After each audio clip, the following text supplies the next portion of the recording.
I should have known something was wrong when I couldn't taste my coffee that morning. Not the bitterness, not the cream, nothing.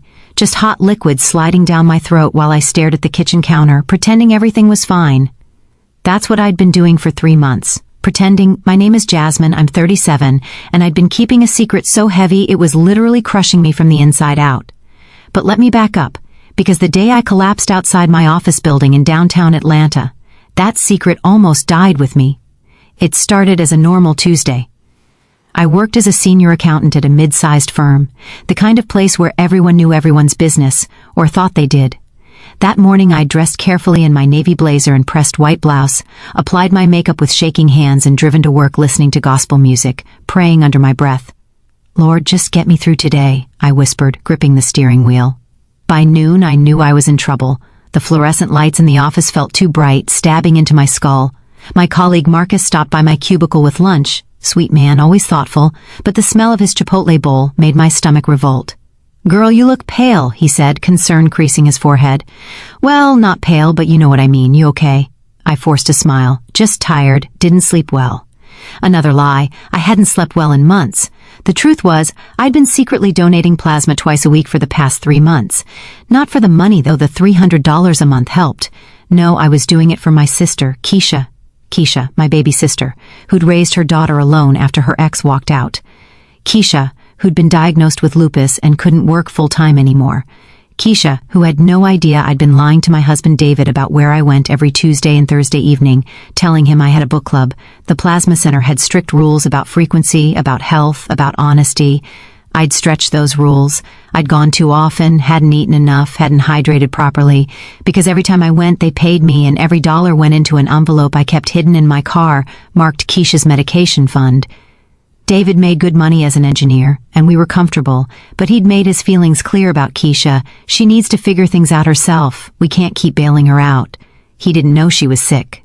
Keisha had made me promise not to tell him, proud as she was, and I'd kept that promise, layering secret upon secret until they'd built a wall between me and my own husband. By 2 o'clock that Tuesday, I couldn't focus on the spreadsheet in front of me. The numbers swam together, and my head felt light, disconnected from my body. I stood up too fast, steadied myself against my desk. "I'm just going to get some air," I told Marcus. I never made it back inside. The last thing I remember was the heat of the Atlanta sun on my face, the smell of car exhaust and somebody's cigarette smoke, and then the sidewalk rushing up to meet me. Then, nothing. When I opened my eyes, I was staring up at the sky, except there was a face in the way. A brown-skinned man, maybe in his 50s, with kind eyes and salt and pepper hair, was holding my wrist, 2 fingers pressed against my pulse point. "Don't move yet," he said gently. "I'm a doctor. You fainted. How do you feel?" "Dizzy," I whispered. I could hear sirens in the distance, getting closer. "When's the last time you ate?" he asked. I tried to remember.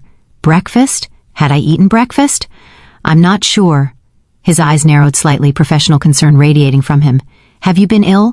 Any medical procedures recently?" And there it was, the question I couldn't answer honestly without unraveling everything. "No," I lied, even as my body betrayed me, weak and depleted. The paramedics arrived and the doctor, I later learned his name was Dr. Patterson, stayed with me, explaining what he'd observed. At the emergency room they ran tests, blood work, the whole 9 yards. That's when everything fell apart.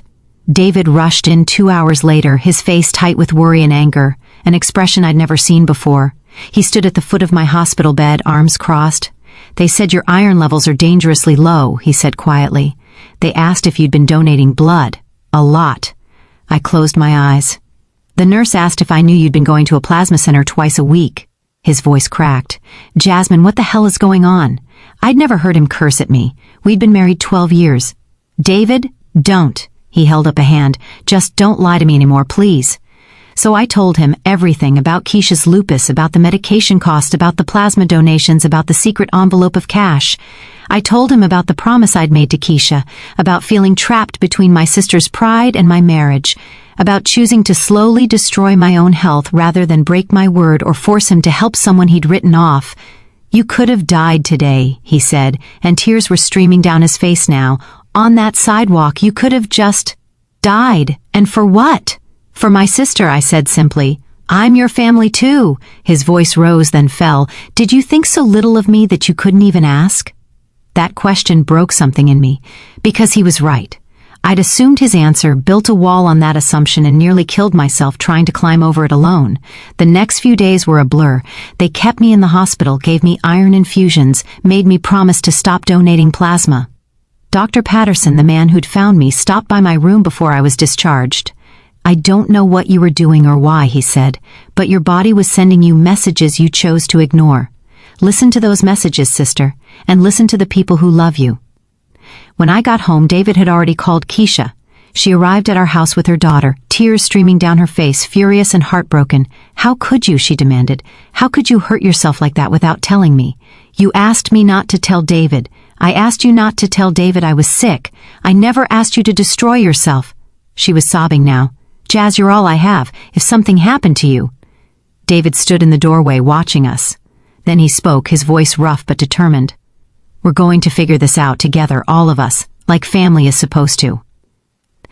That was 2 months ago. Keisha's medication costs are now split 3 ways. David insists. Keisha's applying for assistance programs, and I've taken on some freelance work, the kind I can do from home while I rebuild my strength. But here's the thing. Nobody tells you about secrets. They don't just hurt you. They hurt everyone who loves you, everyone who would have helped if you'd just asked.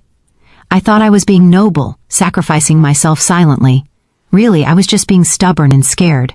The doctor who found me that day, Dr. Patterson, he volunteers at the free clinic where Keisha gets some of her treatment now. Last week he told me something I'll never forget. Sometimes the bravest thing we can do is admit we need help. That's not weakness, that's wisdom. I still have the scar on my forehead from where I hit the pavement. Every time I look in the mirror, I see it, my reminder that secrets kept in silence can cost everything. If you want to hear more untold secrets and emotional stories like mine, subscribe to Silent Truth Diaries and comment your thoughts below. Sometimes the hardest truths are the ones we keep from the people closest to us. What would you have done in my situation?